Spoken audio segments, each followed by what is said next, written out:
Mabait naman kasi yung si Irish. Pwede mo siyang pakiusapan na hindi mo na magbibigay dahil wala ngang pera dito sa bahay. Sana ginamit mo yung kakapiranggot mong utak para magsinungaling. Sabihin mo, mapuputulan kasi tayo ng kuryente. Kawawa naman yung mga bata kapag nangyari yun. O sabihin mo na may sakit ka. Kaya kailangan mo ibili yun ng gamot. Mga simpleng palusot lang sana, John Mark.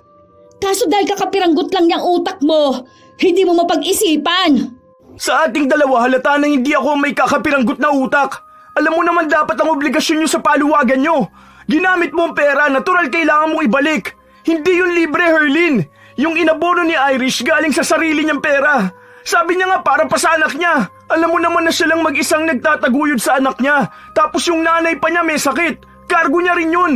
Yan sanang intindihin mo. Hindi na nila kasalanan kung naubos na ang pera mo dahil lang sa mga layaw mo. Oras na para ibalik yun. Pera nila yun. Nakakahiya na nga na ikaw pang dapat puntahan dahil kailangan ka singilin eh. Mabait na nga yung tao, kailangan mo pang abusuhin. Kung ikaw hindi ka nahihiya, pues ako hiyang-hiya na ako sa dami mong utang.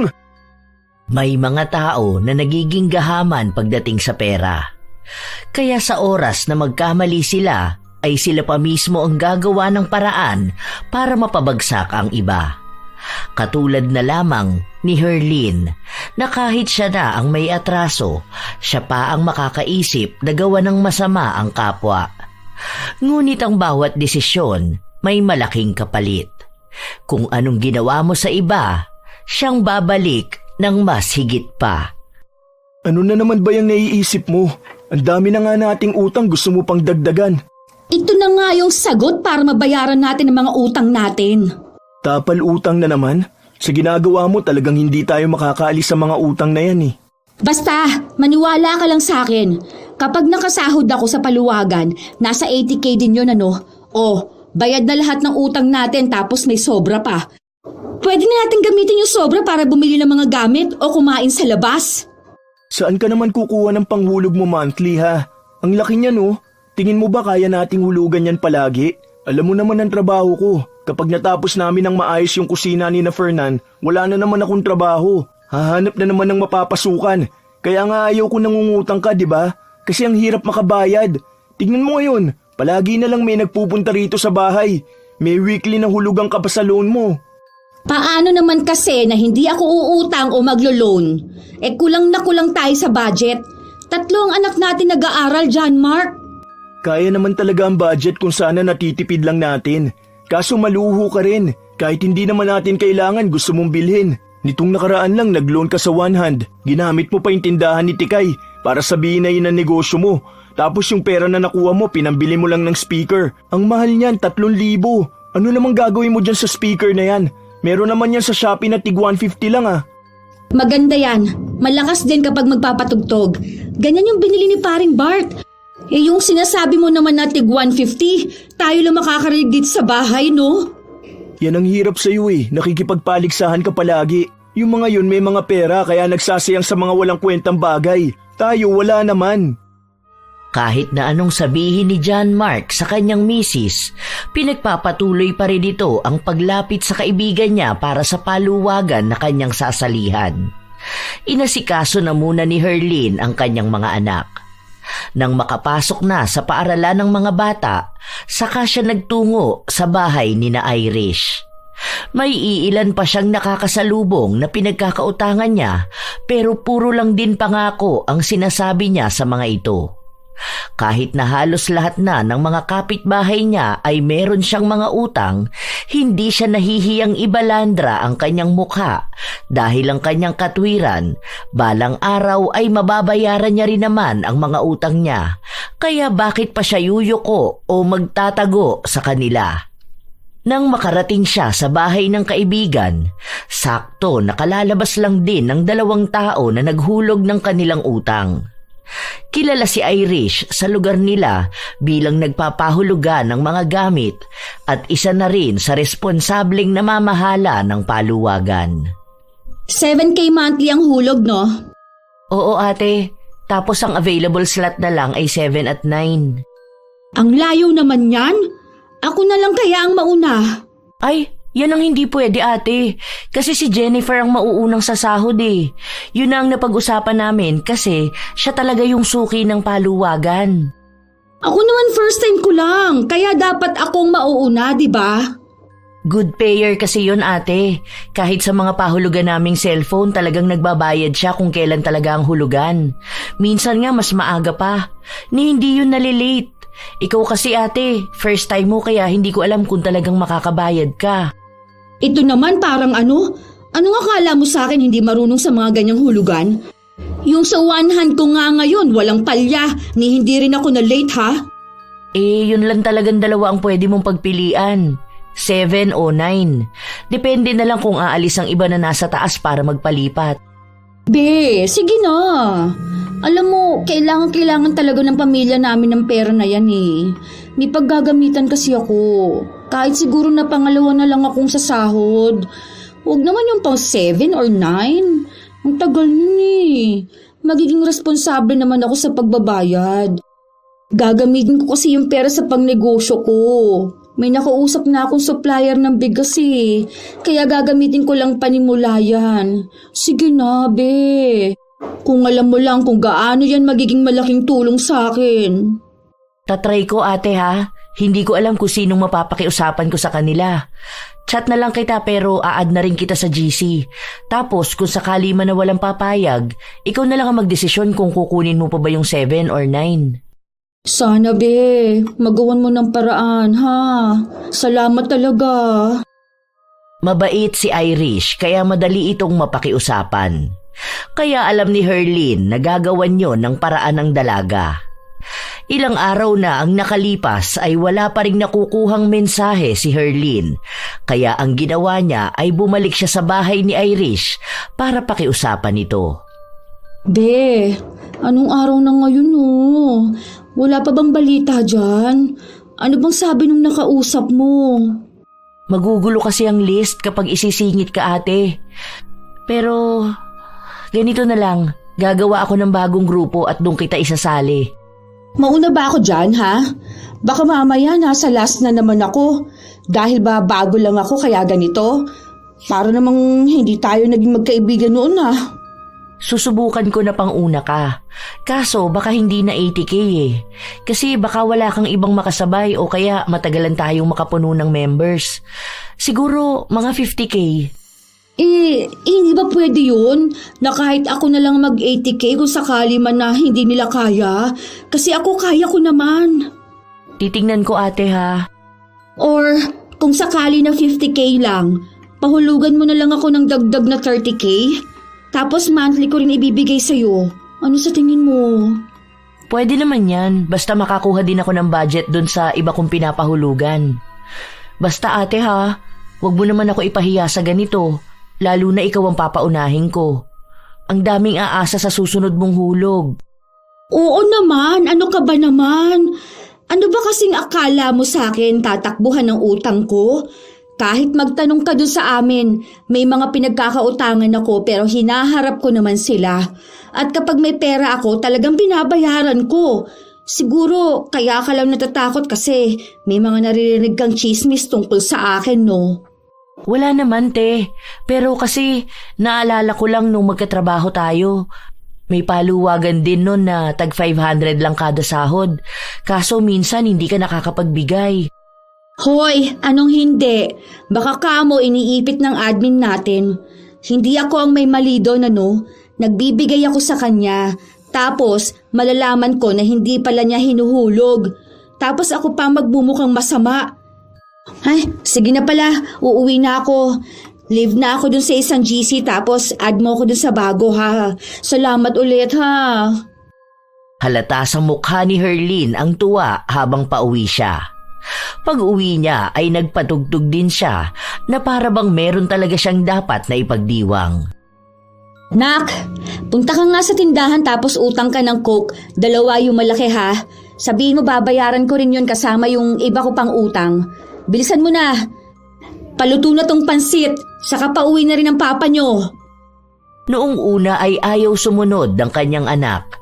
Pero nang sigawan at pagalitan niya ay wala na itong nagawa. Madalas kasi na kapag nagpupunta ng tindahan ang bata at uutang, pinapagalitan ito ng tindera at sinasabi na ang haba na ng kanilang listahan. Bilang isang bata, nakakaramdam siya ng kahihiyan kapag ganon ang inaasta ng tindera. Ilang sandali lang din ay dumating na si John Mark.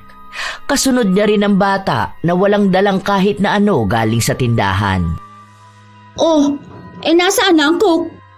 Sinabi ng bata na ayaw siyang pautangin dahil hindi na raw sila pwede pang umutang hanggat hindi pa sila nagbabayad. Ang sama naman na ugali nun. Baka hindi ko talaga siya bayaran dahil sa kagaganyan niya. Teka, ano nga bang meron? Bakit nagluto ka ng pansit? Saka anong cook? Ano tong tugtugan mo? Anong celebration? Wala naman may birthday sa atin ah. Kasi nga, makakasahod ako dun sa paluwagan ni Irish. 80K yun. Mababayaran na natin ang mga utang natin. At talagang nagpapakasaya ka pa? Utang din yung gagawin mo, Herlin. Paano natin mababayaran ng 80K ha? Hulugan naman yun, ano ka ba? Hulugan? Magkano monthly niyan? Nasa 7K? 8K? Magkano bang sahod ko ha? May matino ba akong trabaho? Kaya naman yan ang sahod mo. Oh, kung sasahod ka ng 10K monthly, di ba? Yung 8K ihuhulog ko. O may 2K pa tayo. Mabubuhay ba tayo ng 2K na yan sa isang buwan? 3 bata na nag-aaral? Baka akala mo isang beses lang tayo sa isang araw kakain. Ikaw ang lalaki. Dapat ikaw ang mag-isip ng ibang paraan kung paano tayo magkakaroon ng pagkain. 9 hours pasok mo dyan sa trabaho mo. Pwede ka pa ng sideline, no? Kunwari uuwi ka ng 4 p.m. O tapos mula 4 p.m. pwede ka pa hanggang 10 p.m. magtrabaho sa iba. Kailangan mo lang ng tiyaga at disiplina sa sarili mo dahil pamilyado ka ng tao. Dapat madiskarte ka para sa pamilya mo. Yun naman talaga ang ginagawa ko, di ba? Kaso hindi naman araw-araw may nakikita akong ibang mapapasukan. Wala naman akong ibang alam na trabaho eh. Yung iba naghahanap ng diploma. Hindi nga ako nakapagtapos ng elementarya. Hay, basta. Huwag mong sirain ang maganda kong mood ha. Kaya may celebration ngayon dahil biyaya yung 80K na makukuha ko. Wala akong pakialam kung hulugan ba yun o anuman. Kung sakali man na hindi ako makakahulog, mabait naman si Irish. Pwede ko yun pakiusapan, no? Hindi porket mabait, ganyan ka na sa kanya. Single mom yun, di ba?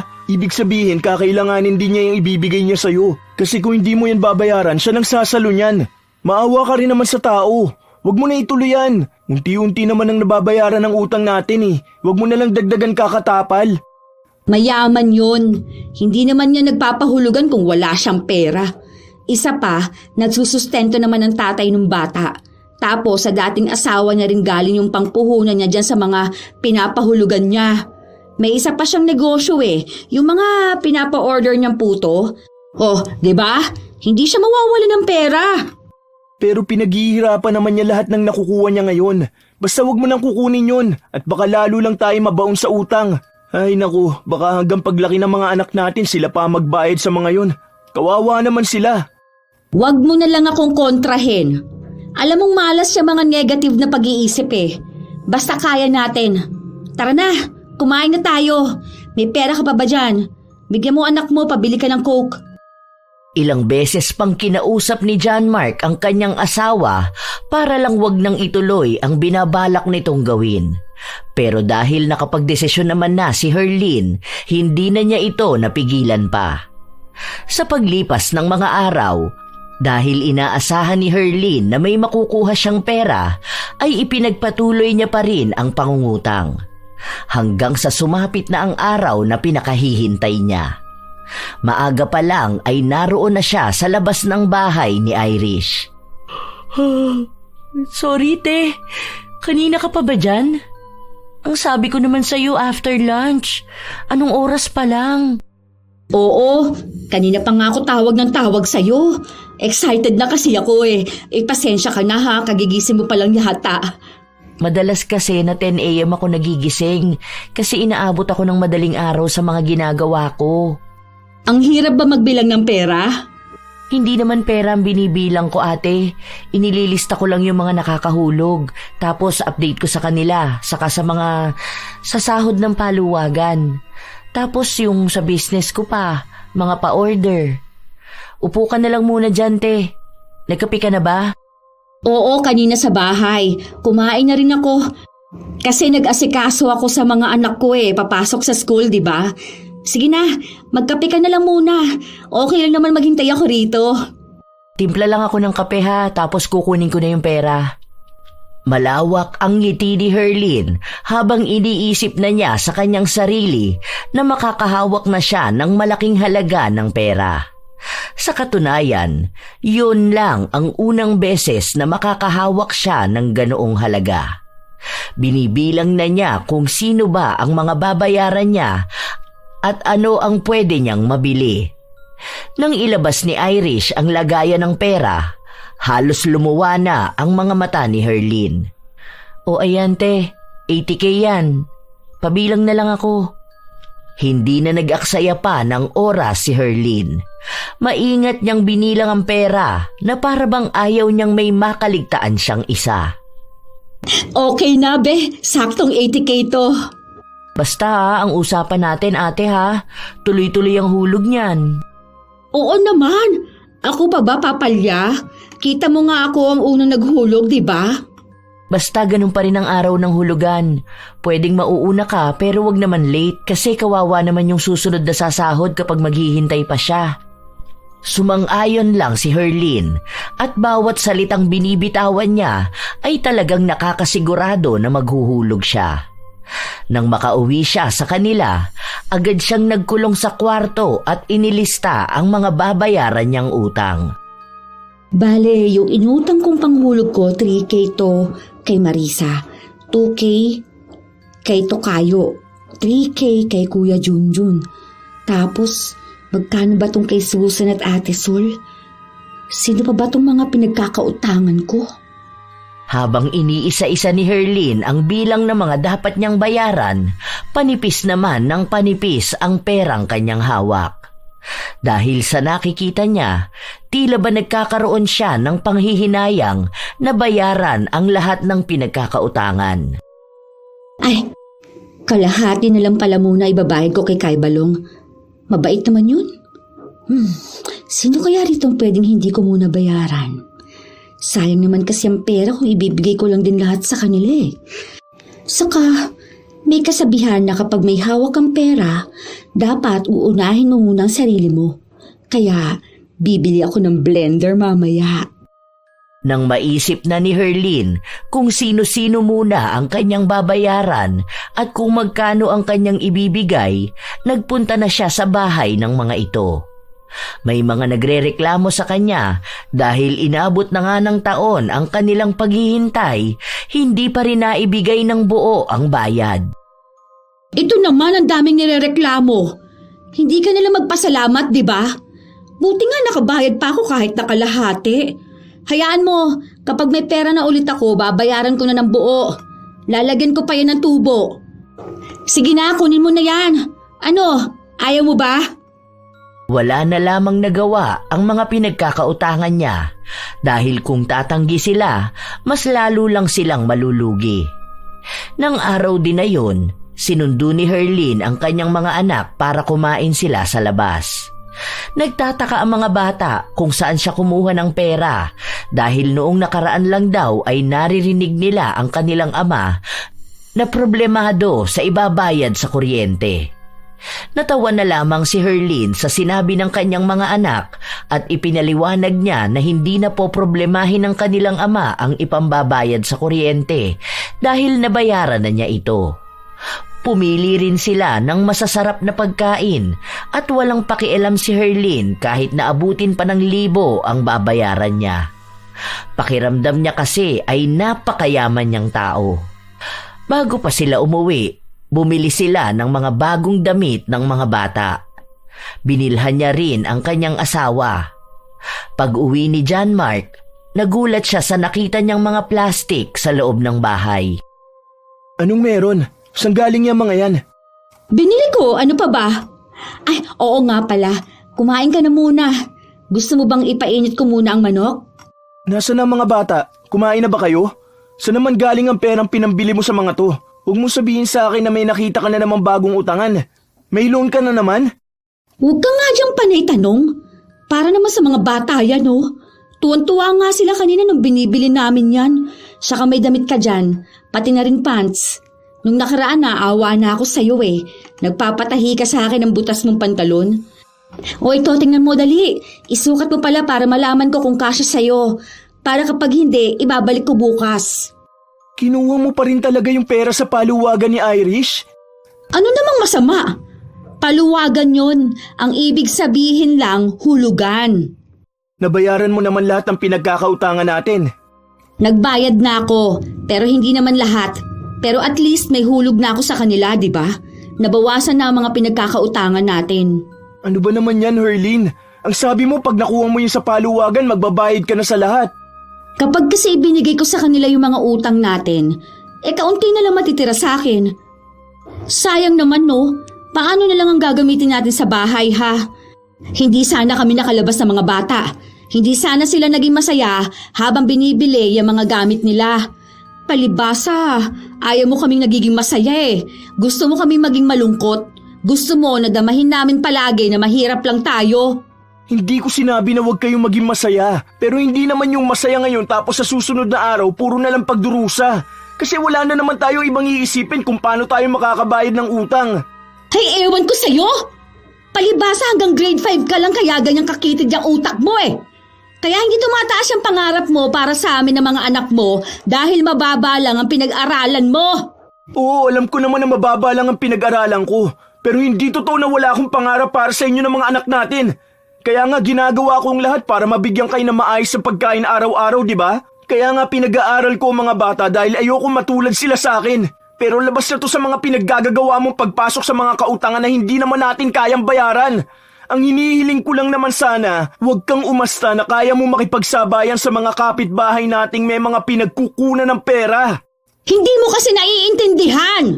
Nagmumukha kaming kawawa ng mga anak mo. Anong kawawa? Hindi kayo kawawa. Isipin mo na lang na may bahay tayo, may tubig, may kuryente, may nakakain araw-araw. Hindi lahat ng tao merong ganyan. Nagiging kawawa ka lang dahil iniisip mong kawawa ka. Hindi ba kami kawawa nito? Yung anak ng iba may mga tablet tapos yung mga anak natin wala. Kumakain sila sa mamahaling kainan tapos tayo dito lang tayo palagi sa bahay. Nakikita ko mga post nila, umiinom sila ng mahal na kape tapos ako rito yung 3-in-1 lang. Hindi mo ba talaga maintindihan? Sila may pera, tayo kakarampot lang. Sapat lang para sa pamilya natin. Kaya hindi mo alam kung gaano kahirap kumita ng pera dahil hindi ka naman nagtrabaho kahit na isang beses, di ba? Kung alam mo lang ang hirap mabilad sa arawan, ang matuyuan ng pawis, ang magkakalyo ang daliri para lang kitain ng barya-baryang ipambibili ng pagkain, ang tipirin ng sarili at okay lang kahit na tinapay lang ang kainin, basta wag lang mabawasan ng perang iuuwi. Baka kapag yun ang naranasan mo, maiintindihan mo ako kung bakit ayaw kitang umuutang. Lahat naman ibinibigay ko na eh. Hindi ko lang talaga kaya yung mga hiling mong gawain ng mayayamang tao. Pangarap ko rin naman yun para sa inyo eh. Kapag nakakakita ako ng mga bata na may magagandang gamit, iniisip ko rin na sana kaya ko yung bilhin para sa mga anak ko. Pero hindi ibig sabihin na gusto kong bilhin yun, uutang na ako ng pera o gagamit ako ng pera ng iba. Huwag mo akong paandaran ng mga ganyang kadramahan mo sa buhay ha. Ang sabihin mo, ayaw mo kami makita na umaangat sa buhay. Simpleng bagay na nga lang to nagpapasaya sa amin eh. Hay, kumain ka na dyan. Matutulog na ako. Masama ang loob ni John Mark dahil kahit na anong paliwanag niya sa kanyang asawa ay hindi ito nakikinig sa kanya. Hindi pa man dumarating ang araw ng hulugan, problemado na siya kung anong gagawin niya. Kung saan siya hahagilap ng bago pang trabaho. Halos ayaw na niyang matulog para lang may maidagdag na pera. Naiisip din kasi ni John Mark na walang ibang kamag-anak na tutulong sa kanya. Ang mga kapatid niya ay may kanya-kanyang buhay at pamilya. Ayaw naman niyang maging pasakit sa kanila dahil lang sa utang na pasan niya. Habang lumilipas ang mga araw, naging mas magastos pa si Herlin. Bumili siya ng bagong cellphone at sa tuwing may maiisip siyang pagkain ay binibili niya. Umaakto siya na para bang hindi ganon kadaling mauubos ang kanyang pera. Isang araw, walang pasok si John Mark, kaya nanatili lang siya sa kanilang bahay para magpahinga. Masama rin kasi ang kanyang pakiramdam. May pagkain na tayo? Anong ulam?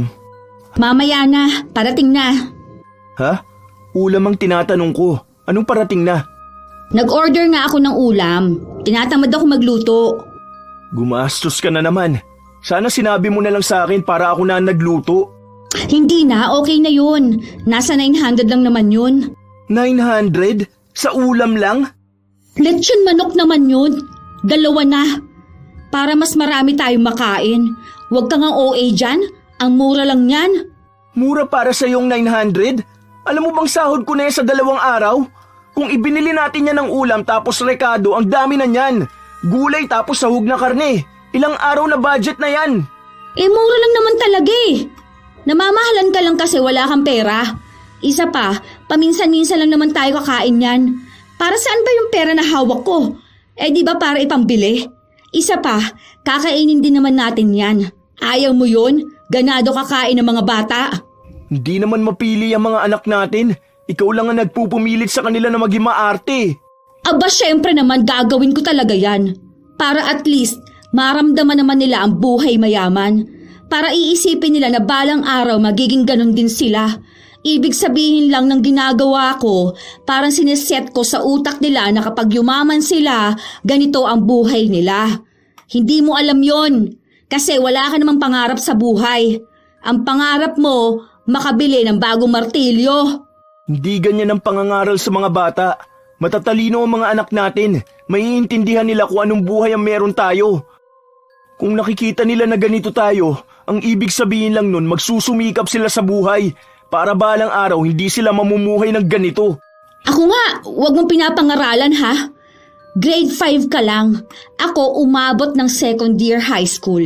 Kaya akong mas may alam ng mga bagay-bagay. Tingnan mo nga to oh. Nag-comment si ate sa picture ko. Naiinggit siya dahil kumain kami ng mga bata ng pizza. O tapos, yung mirror shot ko pa. Nakita ang bago kong cellphone. Hindi ka ba masaya na kinaiinggitan na ako ng mga tao? Ibig sabihin umaasenso na ako. Tayo. Hindi ako magiging masaya sa ganyan. Kasi peke naman ang pinapakita mo sa kanila eh. Para lang masabi na angat ka. Pero ang totoo, baon ka naman sa utang. Umirap lang si Herlin habang sinasabi yon ng kanyang asawa. Habang lumilipas ang mga araw, patuloy na nagwawaldas ng pera si Herlin. Kung anong maisipan niyang kainin, binibili niya agad. Kapag may gamit siyang natipuhan, kinukuha niya agad. Puro labas lamang ng pera, pero wala siyang ginagawa para tulungan ang kanyang asawa na magpasok ng pera sa kanilang pamilya. Ang mahalaga lamang para kay Herlin ay ang pekeng kasikatan niya sa kanyang pamilya at mga kaanak. Ipinapakita niya na asensado na ang kanilang buhay, lalo na sa mga kaanak niyang mababa ang tingin sa kanya. May mga nangungutang sa kanya pero hindi niya pinagbibigyan ang mga yon. Pinapayuhan niya na para bang may alam talaga siya pagdating sa kaperahan. Hanggang sa dumating na ang araw na kinatatakutan niya. 1,000 na lang talaga to? Teka nga lang. Baka may naipit ako. Nasaan na ba ang mga pinaglagyan ko ng pera? Halos baliktarin na niya ang buong bahay nila pero wala na siyang ibang nakita maliban sa 1,000 na hawak niya. Problemado pa siya dahil ubos na ang kanilang gasol. Hindi niya rin napansin na wala na rin silang bigas. Kailangan na rin niya ng pera dahil may isa siyang hulugan. Dahil mas nauna ang maniningil, doon niya ibinigay ang pera. Hindi pa siya nakakapagluto ng pagkain at mamaya lang ay uuwi na ang mga bata. Sakto naman, bago umuwi ang mga bata ay nauna ang kanyang asawa. Bumili ka na muna, tapos bigas din, ha? Para makapagluto na ako. Wala akong pambili ng gasol. Hindi ko pa naman sahod eh. Bakit? Wala ka na bang pambili? Wala na akong pera. Naibayad ko na kanina. At bakit wala kang pera? Di ba dapat sahod mo ngayon? Hindi nga maibibigay ngayon. Bukas pa raw. Di gawan mo ng paraan. Anong gusto mo? Ako pa iisip kung saan tayo kukuha ng ipambibili ng gasol at bigas? Mangutang ka na lang sa kakilala mo. Babayaran mo naman kamo bukas kapag nakasahod ka na. Ano ba naman yan? Hindi mo malang iniisip kami rito sa bahay. Dapat kapag ganyan sahod, hindi ka pumapayag na delay. Kung anong araw ang sahod, ganun mo rin dapat makukuha. Ang mangmang mo naman kasi, kaya ka naluloko niyang pinapasukan mo. Hindi ako mangmang. Alam kong sinasabi sa akin. Isa pa, hindi lang naman akong hindi pa nakakasahod. Hindi ko kasalanan kung nawalan na ng gasol. Dahil nung nakaraan, nag-abot ako sa'yo ng pera. Yan kasi sinasabi ko sa'yo na kung sana alam mo hawakan ng pera mo, hindi ka masisimot ng ganito ngayon. Akin ang cellphone mo. Sasanla ko yan para makabili tayo ng gasol at bigas. Ayoko, hindi pwede. Alam mong ito na nga lang ang libangan ko rito sa bahay, kukunin mo pa? Anong gusto mo? Kumain o tumitig lang sa cellphone mo? May luma ka naman pwedeng gamitin. Pinagtalunan pa nilang dalawa ang cellphone. Pinipilit ni Herlin ang asawa na maghanap ng taong mauutangan pero ayaw ni John Mark dahil nahihiya na siya sa mga tao. Galing din sa mahirap na pamilya si John Mark pero hindi sila sinanay ng kanilang mga magulang na umuutang. Dahil sinasabi sa kanila na ang perang hihiramin nila ay galing din sa paghihirap ng ibang tao. Dahil wala ng pagpipilian, kahit nalabag sa kalooban ni Herlin, ibinigay niya ang cellphone para maisanla ito. Ilang araw siyang nakasimangot dahil lumang cellphone ang kanyang gamit. Marami na kasi itong basag at hindi na napipindot ng maayos. Habang nakaupo sa labas ng bahay si Herlin, dumating naman ang kanyang asawa. O bakit ka naman nakasimangot dyan? Paano naman kasing hindi ako sisimangot kung ganito ang cellphone ko? Hindi man lang ako makapag-TikTok o selfie. Wala akong pang-post na reels. Kailangan pa ba yun? Pumasok ka na sa loob, malamok dito. Uso pa naman ang dengue ngayon. Ano palang gagawin mo bukas? Hulugan mo na sa paluwagan. Bakit? Hindi mo ako bibigyan ng pera bukas? Anong ibibigay ko sa'yo? May kikitain ako dun sa isa kong pinasukan pero 2K lang yun. Ibibili yun ng bigas tapos baon pa ng mga bata. Ano ba naman yan, John Mark? Ano namang ihuhulog ko? Akala ko bang sabi mo gagawa mo ng paraan ng 8K? Umasa pa naman ako. Ang sabi ko, susubukan ko. Tingin mo ba may tao na magbibigay sa akin ng 8K? Kahit yata mamalimos ako dyan sa tapat ng mall, hindi ko mabubuno yung kailangan mo. Ito na nga bang sinasabi ko Kapag wala ka ipanghuhulog, akong bubulabugin mo. Kaya nga ayaw kitang sumali dyan dahil dagdag problema lang yan. Tingnan mo nga, hindi pa bayad ang lahat ng utang natin, pero may kailangan ka pang hulugan na ganyan kalaki. Wala ka talagang silbing asawa, no? Hindi mo man lang ako matulungan kapag ganito. Saan ko ba ginastos ang pera, ha? Sa pamilya naman natin, di ba? Kumain ka rin naman ng mga pagkaing binili ko gamit ang pera na yon. Ay! Ang hirap naman magkaroon ng ganitong asawa. Napakamalas ko sa buhay! Hindi natapos ang pagdaldal ni Herlin. Nagsasalita siya ng masasakit tungkol sa kanyang asawa. Mga bagay na dapat ay hindi na niya sinasabi. Patuloy niyang hinahanapan ng pera si John Mark. Kahit na ilang beses naman na sa kanyang ipinaliwanag na wala siyang pagkukunan ng ganun kalaking halaga. Kinabukasan, hindi nagbukas ng cellphone si Herlin dahil alam niyang tatawagan siya ni Irish. Wala siyang hawak na pera kaya wala siyang maihuhulog. Balak na lang sana niyang hayaan si Irish at magbibigay na lang siya kapag may hawak na siyang pera. Pero pinuntahan siya sa kanilang bahay para maningil. Halate, hindi naman pwede yung ganyan Alam mo naman na hulugan mo ngayon. May next na sa sahod pa. Nakikita mo naman na may sakit ako, di ba? Sige na, sa susunod na lang, abunuhan mo na lang muna yan. Di ba gano'n naman talaga ang gawain ng admin? Oo nga ate, pero alam mo naman din siguro na may anak ako, di ba? Malaking halaga yung hulog mo kung palagi akong mag-aabono sa'yo. Hindi naman palagi Ngayon lang naman. Promise, sa sahod ng mister ko, ako mismong pupunta sa bahay niyo para bayaran ka. Maawa ka rin naman sa akin. May sakit ako Wala nga akong may pambili ng gamot kaya tinitiis ko na lang to. Wala ka ba dyan kahit na magkano na lang, te? Wala talaga, be. Sorry ha. Hayaan mo, kapag nagbigay sa akin ng asawa ko, abot ko kaagad sa'yo. Ate, Huwag naman sanang palaging ganito ha. Alam mo naman na mabait ako at nag-aabono, pero hindi ko kaya kapag palaging ganito. May iba rin akong pinagkakagastusan.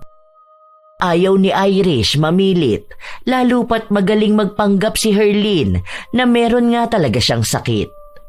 Ilang araw pa ang lumipas, hindi pa rin nagbibigay ng pera si Herlin. Nakuha na niya ang sahod ng kanyang asawa pero iniipit niya ang pera.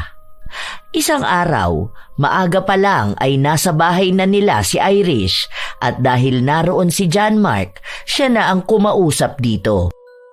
Pasensya ka na talaga ah. Ito lang ang kaya ko eh. Kuya, 2K lang to. Saan naman to aabot? 8K ang dapat ihuhulog ni Ate Herlin. Inabunuhan ko na nga yun. Ginamit ko na nga yung pera na para sa anak ko eh. Oo, naiintindihan ko naman. Alam ko na mabigat na halaga yon at hindi ko rin talaga kaya. Pero pangako kapag nakuha ko na yung isa ko pang sahod, ibibigay ko kaagad sa'yo. Pasensya ka na talaga, Irish. Sige kuya. Pero sana naman totoo na yan ha. Malapit na naman ang hulugan. Sana naman buo na maibigay yun. Kasi buong halaga ang ibinigay ko kay Ate Herlin. Oo, pinag-iipunan ko na yan. Gagawa ako ng paraan para dyan. Pasensya na talaga. Dismayado na lumabas si Irish. Nang masigurado na wala na talaga siya, lumabas ng kwarto si Herlin. Bakit mo naman binigay sa kanya yung pera? Di ba ang sabi ko sa'yo na pakiusapan mo lang siya na hindi ka nga muna makakapaghulog? 2K din yun, John Mark! Ilang beses na kita pinagsabihan eh! Napakabobo mo talaga! Huwag mo akong pagsasalita ng ganyan. Tama lang ang ginawa ko. Magkano bang kailangan mong bayaran sa kanya? 8K yun, di ba? Pero magkano lang ang naibigay ko, 2K? Tapos ako pa sasabihan mo ng bobo. Mabait naman kasi yung si Irish. Pwede mo siyang pakiusapan na hindi mo na magbibigay dahil wala ngang pera dito sa bahay. Sana ginamit mo yung kakapiranggot mong utak para magsinungaling. Sabihin mo, mapuputulan kasi tayo ng kuryente. Kawawa naman yung mga bata kapag nangyari yun. O sabihin mo na may sakit ka. Kaya kailangan mo ibili yun ng gamot. Mga simpleng palusot lang sana, John Mark. Kaso dahil kakapiranggot lang yung utak mo, hindi mo mapag-isipan. Sa ating dalawa halata na hindi ako may kakapiranggot na utak. Alam mo naman dapat ang obligasyon nyo sa paluwagan nyo. Ginamit mo ang pera, natural kailangan mong ibalik. Hindi yung libre, Herlin. Yung inabono ni Irish galing sa sarili niyang pera. Sabi niya nga para pa sa anak niya. Alam mo naman na siya lang mag-isang nagtataguyod sa anak niya. Tapos yung nanay pa niya may sakit. Kargo niya rin yun. Yan sanang intindihin mo. Hindi na nila kasalanan kung naubos na ang pera mo dahil lang sa mga layaw mo. Oras na para ibalik yun. Pera nila yun. Nakakahiya na nga na ikaw pang dapat puntahan dahil kailangan ka singilin eh. Mabait na nga yung tao, kailangan mo pang abusuhin. Kung ikaw hindi ka nahihiya, pues ako hiyang-hiya na ako sa dami mong utang. Wala pa nga tayong ibabayad. Isa pa, may tatay yung bata. Maniwala ka naman dyan sa sinasabi ni Irish na ginamit niya ang pera ng anak niya. Halata naman pinapadalhan siya ng dati niyang asawa. Wala na tayong pakialam dun. Ang sa atin, kailangan mo ibalik ang perang nagamit mo na. May mga tao rin na nag-aabang na makasahod. Huwag mo naman sanang pahirapan si Irish. Awa na lang dun sa tao. Ikaw ang maawa sa pamilya natin. Yon may negosyo. Merong pinagkukunan ng pera. Tayo wala naman, di ba? Oh, yun naman pala eh. Alam mo na wala tayong pinagkukunan ng pera. Pero bakit kung umasta ka dyan, akala mo may milyon ka nakatago sa bangko? Basta! Maghintay siya kung kailan ako magbabayad sa kanya. Ayoko pa naman ng kinukulit ako. Halos araw-araw na pinagtatalunan ng mag-asawa ang tungkol kay Irish. Nagbigay kasi ng pera si John Mark para kahit na paano ay mabawasan ang utang ng kanyang asawa. Dahil sa ginawa niyang yun, halos palayasin na siya ni Herlin. Ilang beses siyang sinabihan na bobo o mahina ang utak dahil nagpapadala siya sa pagpapaawa ni Irish. Pero kahit na anong paliwanag ni John Mark, sarado ang kaisipan ng kanyang asawa para unawain ang sitwasyon. Ilang buwan pa ang nakalipas, mas lalong dumami ang kanilang problema. Sumusugod na sa kanilang bahay ang ilang pinagkakautangan ni Herlin. Hiyang-hiya na si John Mark na harapin ang mga yun. Hindi na niya alam kung ano pa nga bang maipapangako niya. Halos magmakaawa na siya sa mga tao para magbigay pa ng pasensya. May ilan na napapakiusapan niya. May ilan naman na nagbabanta na sa buhay ng kanyang asawa. Isang araw, habang mag-isa lang sa loob ng bahay si Herlin, biglang dumating si Irish. Wala nga, di ba? Kahit maghubad ako sa harapan mo, wala kang makikitang pera na pinagkakaipit-ipit ko. Kasi ate, wala na akong ipang-aabono. Nasa ospital si mama, sinugod namin kahapon. Yung pera nga dun sa business ko nagamit na rin. Hindi pa nakakasahod yung susunod Alam mo, nakaka-stress ka na eh. Hindi ka mapakiusapan eh. Wala nga, di ba? Hindi talaga maintindihan? Te, kahit magkano na lang. Sige na. Kapag sinabi kong wala akong pera, ibig sabihin wala. Ano bang hindi mo maintindihan sa sinasabi ko, ha? Ang simple lang na. Kung may pera ako, di sana ibinigay ko na sa'yo, di ba? Sa wala nga kasi. Alam mo, sa lahat ng ayoko, yung ang kulit-kulit. Maghintay ka kung kailan ako magkakapera, ha? Akala mo naman kasi talagang aping-api ka. Akala mo wala kang pera, kahit na ang dami naman sana. Huwag kang maging gahaman, aba. Baka yan pang ikamatay mo. Sige ate, aalis na ako. Pasensya ka na. Walang nagawa si Irish. Dahil ayaw niya ng gulo ay umalis na lamang siya. Kahit na pinagbigyan na ng dalaga si Herlin, hindi pa natapos ang inis niya rito, lalo na noong pinaparinggan na siya ng ibang mga kasama niya sa paluwagan. May nagsabi na baka raw ipatawag siya sa barangay. Natakot si Herlin dahil iniisip niya na baka makulong siya at mapahiya. Gusto niyang takasan ang kanyang utang pero hindi naman siya pwedeng lumipat ng bahay. Meron na ring social media. Mas madali siyang maipapahiya kapag inilagay ang kanyang litrato. Hanggang sa nakita niya ang isang ulat tungkol sa mga mangkukulam. Hindi ko alam kung ano bang nasa isip ko. Pero siguro kapag namatay na si Irish, wala na rin akong utang. Ibig sabihin, clear na yung 80K. Wala nang kukulit sa akin. Wala na ring huhulugan ng asawa ko. Magkano kaya bayad sa mga mangkukulam? Uy, wala naman palang presyo. Tamang donasyon lang. Aba, ayos to. Dahil sa kanyang naisip, naghanap si Herlin ng mangkukulam sa kanilang lugar. Hindi siya nagtanong sa mga tao dahil iniisip niya na baka malaman nila ang kanyang masamang balak. Nang makakita siya, hindi siya nag-aksaya ng oras para puntahan yon. May dala siyang litrato ni Irish at ang buong pangalan nito. Bago isagawa ang ritual, sinigurado ng mangkukulam ang gusto niyang ipagawa. Oo, yun ang gusto ko. Basta patay agad ha, yung walang ibang makakaalam ng ginawa ko. Sinabi ng mangkukulam ang mga maaaring maging epekto sa kanya sa oras na gawin na nila ang ritual, pero sadyang walang konsensya at takot si Herlin. Ang mahalaga lang sa kanya ay matapos na ang kanyang utang. Mangyayari lang yon kapag namatay si Irish. Nang matapos ang ritual, naghulog si Herlin ng walang laman na sobre sa lagayan ng donasyon ng mangkukulam. Natatawa pa siya sa kanyang ginawa dahil ang iniisip niya ay naisahan niya ang mangkukulam. Gumawa ito ng bagay na pabor sa kanya nang wala siyang inilalabas na pera. Nang araw din na yun, nabalitaan nila ang biglaang pagkamatay ni Irish. Wala raw paliwanag dahil bigla na lang itong nahimatay. Hala, kawawa naman si Irish. Lalo na yung anak niya. Ilang taon pa lang yun eh. Tapos hanggang ngayon nasa ospital pa rin yung nanay niya. Yun! Buti na lang, hindi tayo makakabayad ng utang sa kanya. Ayos! Seryoso ka ba dyan sa sinasabi mo ha? Hindi ka man lang talaga kinikilabutan? Uy, bakit naman ako kikilabutan? Kung sa oras na talaga niya, dapat maging masaya tayo dahil wala na tayong stress. Habang ang mga tao na malapit kay Irish ay nagluluksa, si Herlin naman ay nagdiriwang. Isang gabi, nagpunta sila sa burol ni Irish.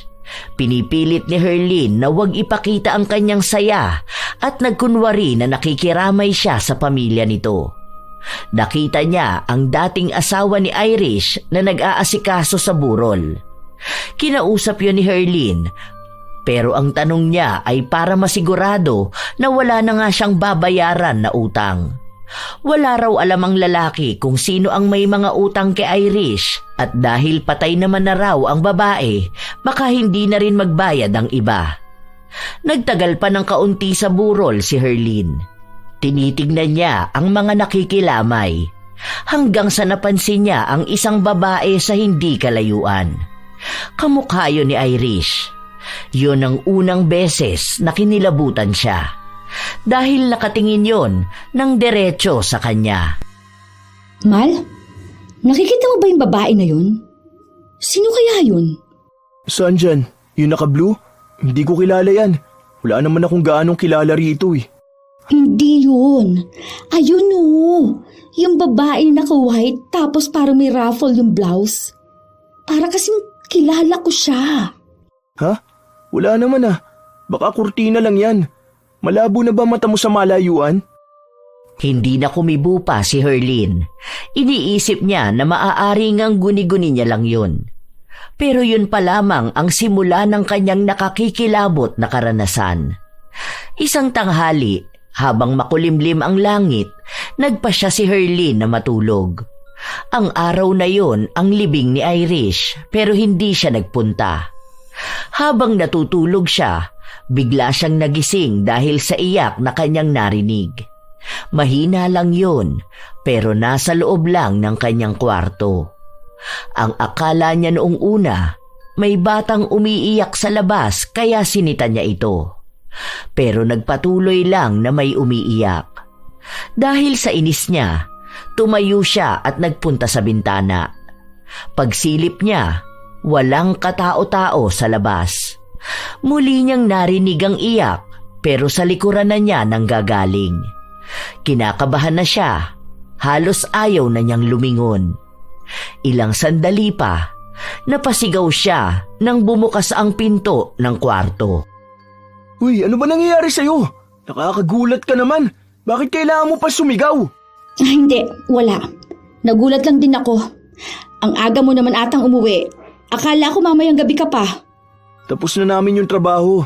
Sa susunod na araw, sasama ako kina paring Marlon. Pakyawan daw yun eh. Teka, sigurado ka bang ayos ka lang? Parang namumutla ka. Oo nga pala, hindi ka ba nakipaglibing? Masakit ang ulo ko eh. Natutulog nga ako kanina. Kaso ang ingay ng anak ni Rosel. Umiiyak ba naman dyan banda sa bintana? Nagising tuloy ako.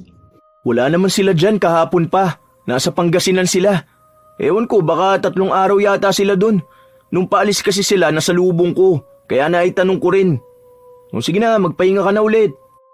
Nagtataka si Herlin dahil paanong wala ang kanilang kapitbahay kung may naririnig siyang umiiyak.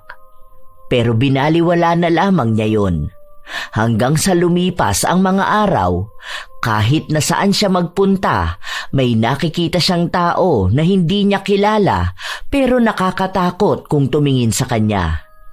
Isang gabi, habang nasa kasarapan sila ng tulog, bigla na lamang nagising si Herlin.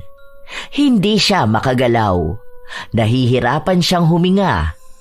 Ilang sandali lang, nakita niya ang isang babae na nasa kisame. Nakabaliktad ito at diretsyong nakatingin sa kanya. Wala ring makitang puti sa mga mata nito. Nais sumigaw ni Herlin o gisingin ang kanyang asawa na nasa tabi niya lang.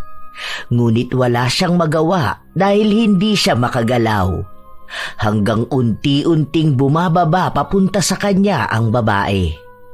Nang tumapat na ito sa kanyang mukha, nakita niyang si Irish yun. Naninigas na siya. Kahit na pagpikit, hindi na niya magawa. Hanggang sa bigla na lamang nawala ang babae at hinila siya ng kanyang asawa patayo. Huy, binabangungot ka. Nakikita ko siya. Nakikita ko siya.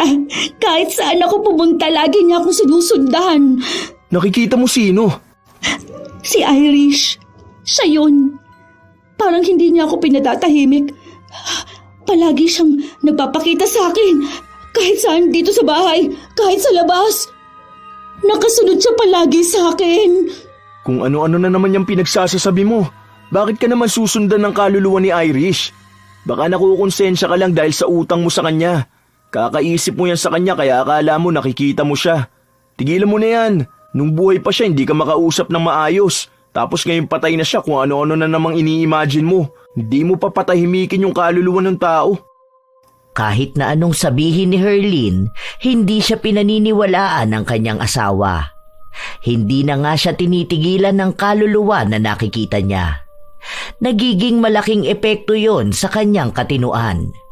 Minsan, kapag nasa kusina siya ay bigla na lamang siyang sisigaw. Kaya pati ang mga anak niya ay natatakot na sa kanya. Bigla-bigla rin siyang nagsasalita na para bang meron talaga siyang kausap. Dahil sa napansin yon ng mga bata, nagsumbong na sila sa kanilang ama. Ano ba talaga nangyayari sa'yo, Herlin? Pati mga bata nagtatanong na sa akin kung pwede na sa ibang bahay na lang sila tumira.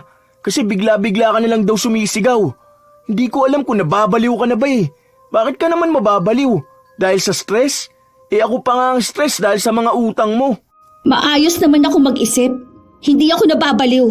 Kung hindi, ano yung pinagsasasabi mo sa mga bata na nasa kwarto natin si Irish? Na nasa ilalim siya ng lamesa, na nasa likod ng pinto, na nakikita mo siyang nakaakbay sa'yo kapag nagsasalamin ka. Patay na si Irish. Sana naman patahimikin mo na rin ang kaluluwa ng tao. Totoo yung sinasabi ko. Hindi niya ako nilulubayan.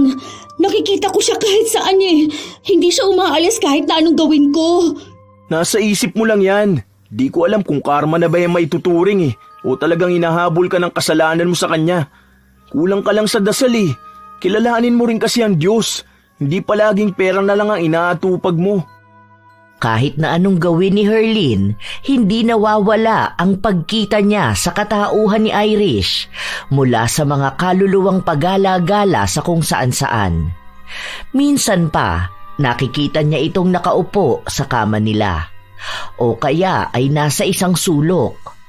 Ang alam lang ni Herlin, hindi naaalis ang masamang tingin ni Irish.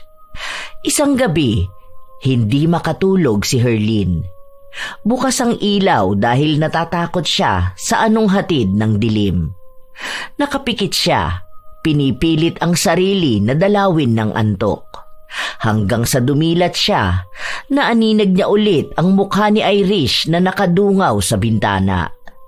Sa takot niya ay napapikit siya, pero kahit na ganon ay nakikita niya pa rin ang imahe ni Irish. Nakakatakot. Tigilan mo na ako! Ayoko na! Tama na! Ayoko na! Irish, Herlin, lumayo ka ano na bang sa ginagawa mo? akin. Umayos ka nga! Ayun na siya. Ayun si Irish! Huwag mo ko nibigay sa kanya ha! Ayoko! Natatakot ako! Gusto niya rin ako mamatay. Ayoko! Ayan na siya! Ayan na! Lumalapit na siya! Doon ka! Lumayo Walang ka sa Irish! akin! Wala na siya! Patay na siya! Nasa likuran mo siya. Ano ba? Kaya natatakot ang mga anak mo dahil ganyan ka eh. Walang Irish, okay? Wala siya rito dahil patay na siya. Nailibing na siya.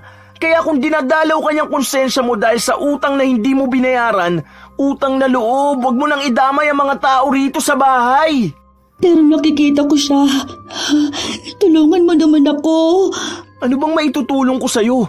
Magdasal ka, tapos humingi ka ng tawad sa nagawa mo kay Irish dahil hindi mo na nabayaran ang utang mo sa kanya. Yun lang naman ang alam kong atraso mo sa kanya eh. Maliban na lang kung may iba pa, kaya akala mo dinadalaw ka niya. Doon lang pumasok sa utak ni Herlin ang ginawa niyang paglapit sa mangkukulam. Dahil ang mangkukulam lang naman ang nakakaalam ng kanyang ginawa. Kaya ang ginawa niya ay bumalik siya para makausap ito. Ano bang nangyayari sa akin ha?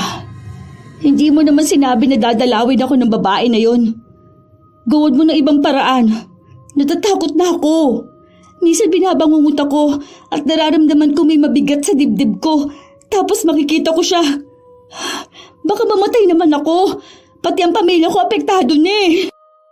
Nagalit lang sa kanya ang mangkukulam at sinabi na bawi lang sa kanya ang nararanasan niya. Pinaalala sa kanya ang kalokohan na ginawa niya noong nagpagawa siya ng ritual para kay Irish. Ang panloloko niya sa donasyon. Wala akong dalang pera nun. Isa pa, marami naman nagbibigay sa'yo eh. Grabe ka naman kung isang beses lang manlilibre ka ng serbisyo mo eh. Napakaswapang mo naman. Dahil sa sinabi niya, ay mas lalong nagalit sa kanya ang mangkukulam at sinabi sa kanya na wag na siyang babalik doon. Dahil sa susunod na makita siya ng mangkukulam, ay tutuluyan na ang kanyang buhay. Sinabi rin ng mangkukulam na ang nararanasan ni Herlin ay dulot na rin ng kanyang kasamaan ng ugali. Binabawian na siya ng karma at kahit na kailan, hindi niya magagawang takasan ang hatol na yon. Dahil ayaw naman siyang tulungan ng mangkukulam, umisip na lamang ng ibang paraan si Herlin kung paano mawawala ang kaluluwang sunod ng sunod sa kanya. Isang hapon, pag-uwi ng mga bata, naabutan nila ang kanilang ina na nakaupo sa sahig habang may kandilang pumapalibot at nasa loob ng pabilog na asin. Sa takot ng mga bata, lumabas ulit sila. Wala ni isa sa kanila ang nais na samahan ang ina sa loob ng bahay. Hanggang sa sumapit ang gabi, nasa labas lang sila at doon sila naabutan ng ama. Anong ginagawa niyo dyan? Bakit hindi kayo pumasok sa loob? Ay, alam niyo naman na malamok dyan eh. Mamaya magkadengge pa kayo. Nasaan ba mama niyo? Sinabi ng panganay nilang anak na natatakot sila dahil baka raw demonyo na ang kanilang ina dahil sa ginagawa nito. Hindi pa nakikita ni John Mark ang ginagawa ng kanyang asawa kaya pumasok siya sa loob ng bahay. Nasa loob pa rin ng ginawa niyang proteksyon si Herlin. Kaya naman pala hindi makapasok ang mga bata. Huwag mo sirain yan. Protection ka yan, laban sa masamang elemento. Alam mo kung anong masamang elemento? Ikaw yun. Hindi mo man lang inisip ang mga anak mo. Nandun sila nagtsatsaga sa labas, nilalamok. Anong klaseng ina ka ba ha? Kaya parang ayoko nang iwan ng mga bata kasama kay. Baka mapahamak pa sila. Para din yan sa atin. Para hindi tayo susundan ni Irish.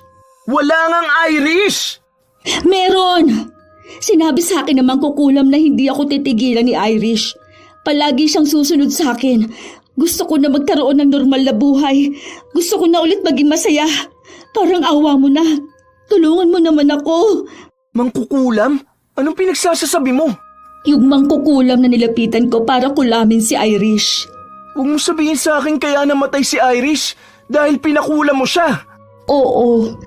Pero para naman yun sa atin eh. Tingnan mo, hindi ka na nagpapakahirap para bayaran siya, di ba? Yung pera mo, para na sa pamilya natin. Kaya tulungan mo na akong alisin siya ng tuluyan sa buhay ko. Napakasama ng ugali rin kasi nung mangkukulam na yun eh. Masyadong sakim sa pera. Kaya nagalit siya nung nagbigay ako ng walang laman na sobre. Wala naman siyang gasto sa pangkukulam eh. Mura lang naman yung kandila na gamit niya. Tulungan mo na ako. Akin na yan. Tumigil ka na! Punong-puno na ako sa'yo, Herlin. Hindi ko alam kung anong klaseng tao ka. Paano mo nagawang patayin ng isang taong wala namang masamang ginagawa sa'yo? Sa sobrang kahayupan mo, sumamba ka pa sa kadiliman. Dahil sa pera! Hindi ba sapat na dahilan yon? Pera kapalit ng buhay ng iba? Sinira mo pati yung pangarap ng anak niya. Marami ka nasira dahil sa kabaliwan mong yan. Hindi kasalanan ni Irish kung bakit ka nabaong sa utang. Ikaw ang unang lumapit sa kanya. Ikaw ang nagpumilit na isama ka sa lintik na paluwagan na yan. Masyado kasi mataas ang ambisyon mo eh. Buti sana kung ikaw ang kumikilos para maabot yun. Pero hindi. Pera ng iba ang winaldas mo. At sa kakapalan niyang pagmumukha mo, ikaw pa ang may ganang magpakulam. Huwag mo akong pinagsasalitaan ng ganyan. Ni hindi mo nga alam ang pinagdaraanan ko sa buhay. Gulong-gulong ng utak ko kakapilit niya na maghulog ako. Ang sama niyang tao. Hindi niya ako maintindihan. Wala namang iintindi sa'yo dahil walang katuturan niya sinasabi mo. Una pa lang alam mo nang wala ka ibabayad sa kanya. Pero tinanggap mo pa rin yung pera. Tapos anong ginawa mo? Nagbuhay mayaman ka na parang hindi nauubos ang pera mo. Alam mo yan nangyayari sa'yo? Yan ang mismo karma mo eh. Huwag ka sanang tigilan yung kaluluwa ni Irish para magbayad ka sa mga kasalanan mo. At talagang sa'yo pa nang galing ang mga salita na yan, ha? Wala ka talagang kwentang asawa ni hindi mo man lang ako tulungan. Hindi na kita matutulungan dahil wala akong magagawa sa karma na pinagbabayaran mo. Ginusto mo yan eh. Nung lumapit ka sa mangkukulam at magpapatay ng tao, sana alam mo nang may malaking kapalit yan sa'yo. Kaya wala ka ibang dapat sisihin kundi ang sarili mo.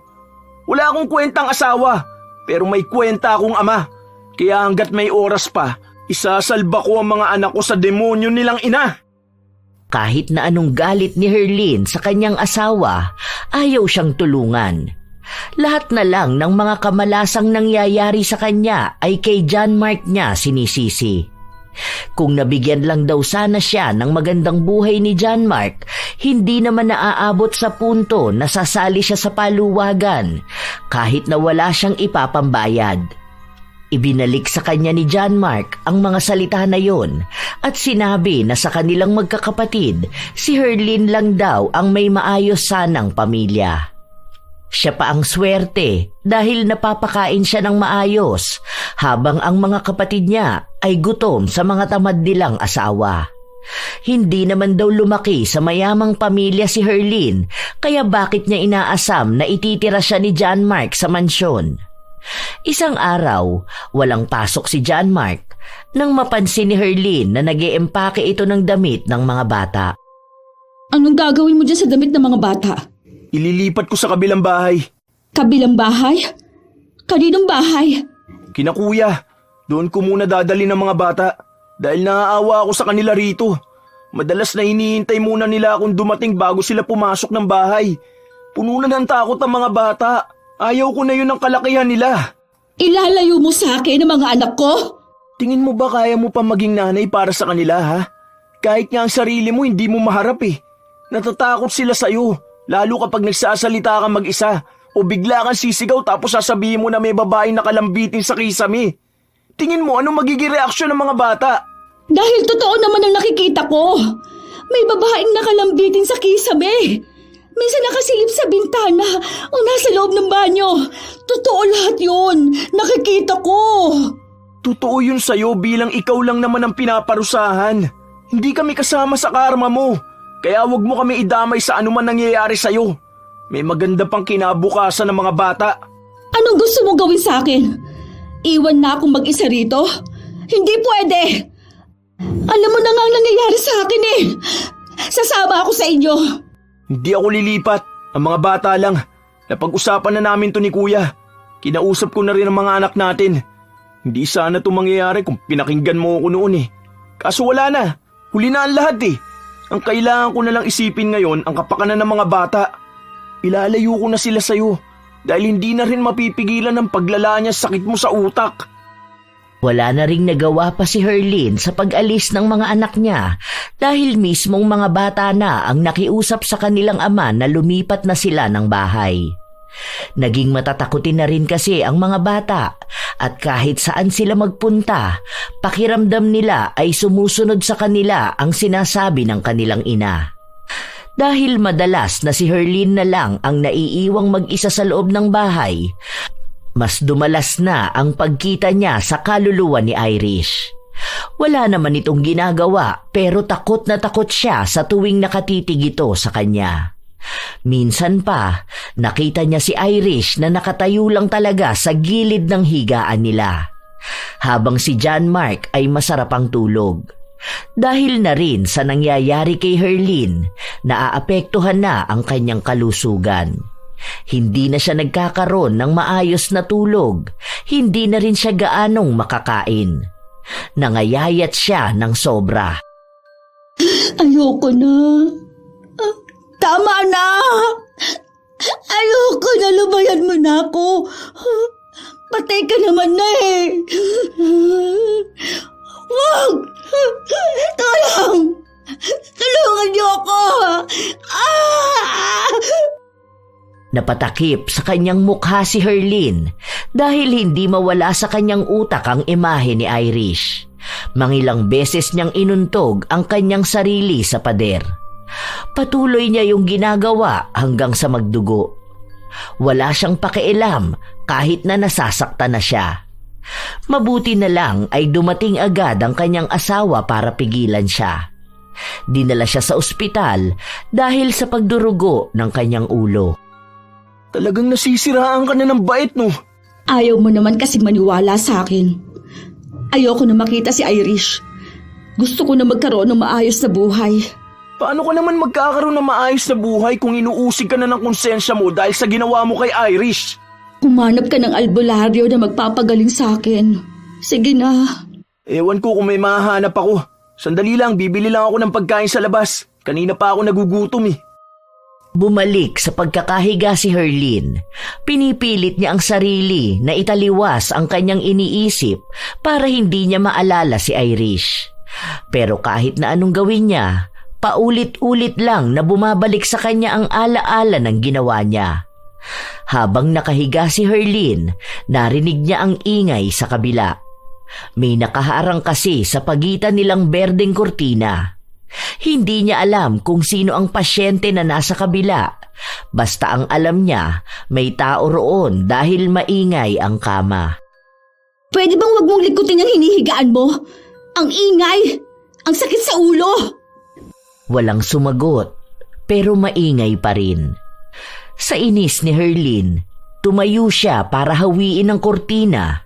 Pero laking gulat niya dahil walang tao. Siya lang ang mag-isa na nasa loob. Nang ibalik niya ang kurtina, naririnig na naman niya ang ingay.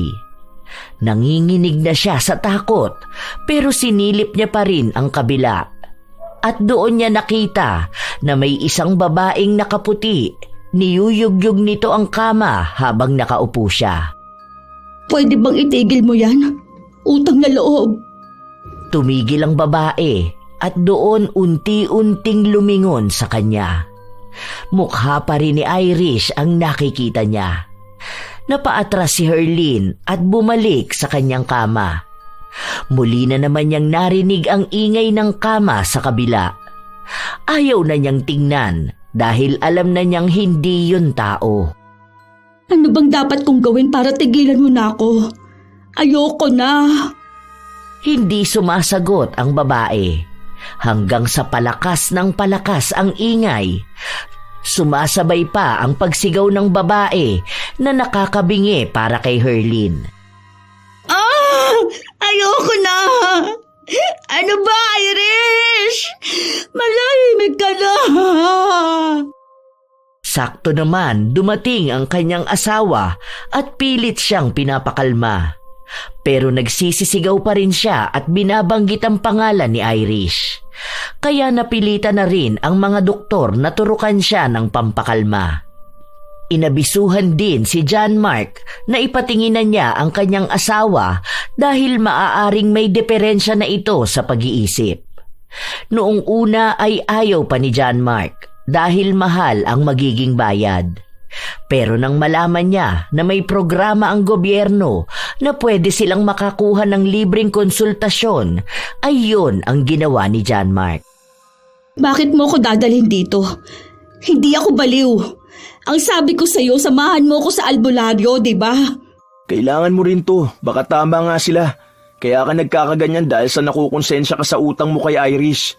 Hindi ko na nga rin alam kung totoo bang sinasabi mo tungkol sa mangkukulam eh. Baka mamaya kung ano-ano na lang ang naiisip mo. Tapos akala mo totoong ginawa mo yun.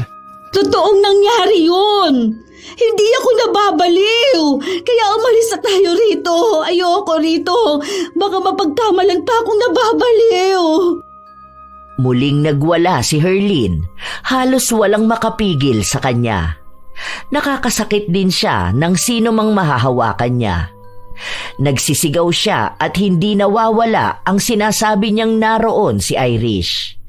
Kung ano-ano na lang din ang binabanggit niya. Sa mga sumunod na linggo, naging mas agresibo at malala si Herlin.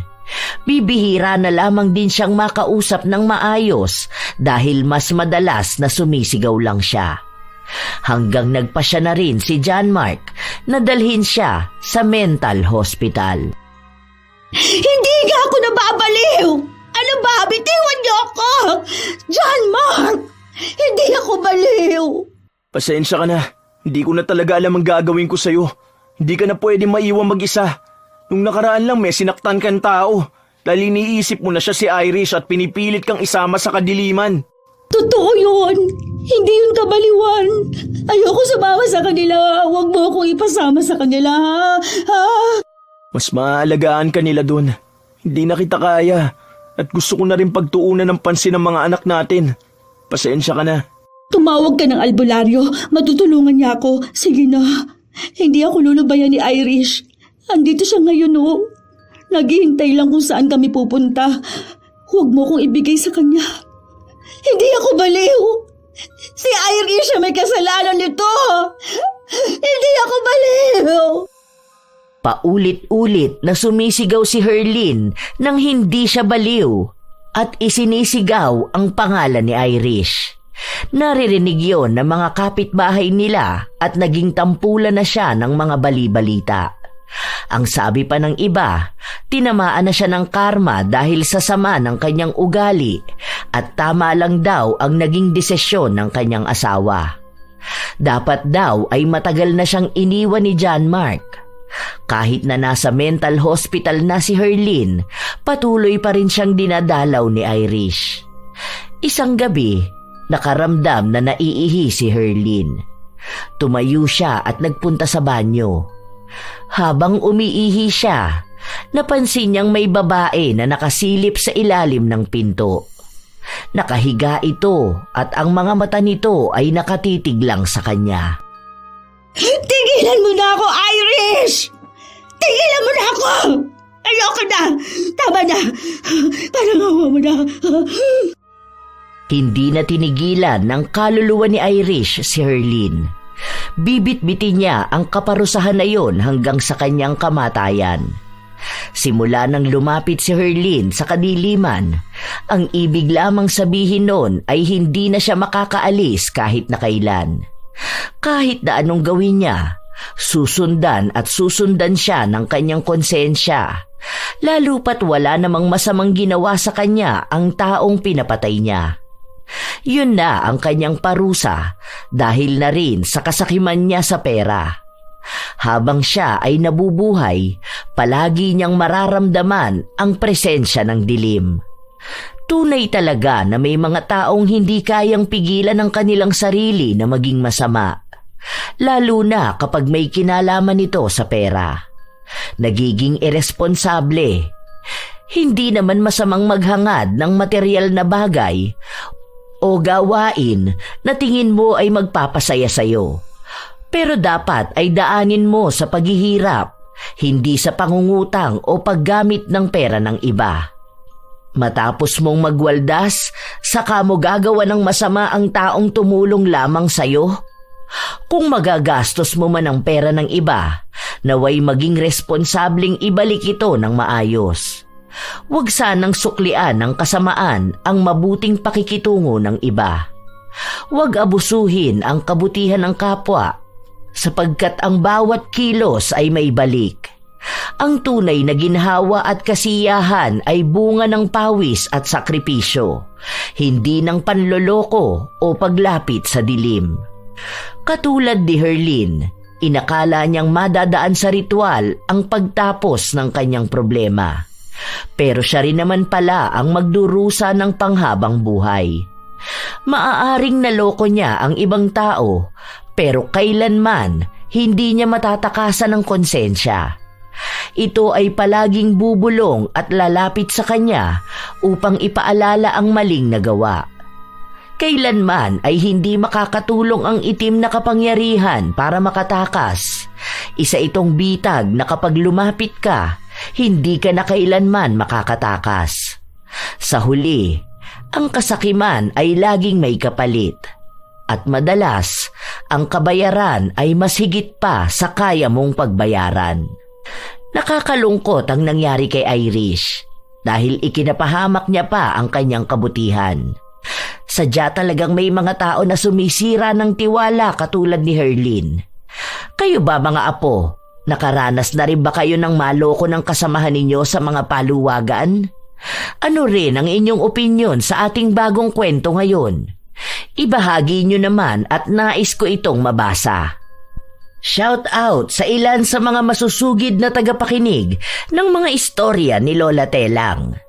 Princess Joy Bagus, Maria Maricar Mendoza, Maria Girly Piloton, Caroline Romion, Anwario Agovida, Conelo PH Channel, Nelly Layag, Jean Lu Official, Sharon Dueñas, Grace Doris Riano, Cassius Clay Rivera, Joy ng Bahrain, Carlita Nocerale, Sherlyn Joseco, Pasiano Guerrero, Agnes Padlan, Marivic Campos. Shout out din sa inyo, Yasmin, Cheryl Bronyosa, Ras Gabriel Datulay, Ziona Rose, Lucille De Lima, Rosalie Cawano, Kim Bara, Weng Acaso, Ira Malin, Merly Amistad, Mary Jenny Rhea Batiduan, Arlene Castro Ramos, Pureza Tagiwalo, Ami Pakana, Alexander, Alona Padayaw at Satobi Shawarma ng San Pedro Laguna, Liza Agodo at sa Agodo Family. Salamat sa pakikinig nyo.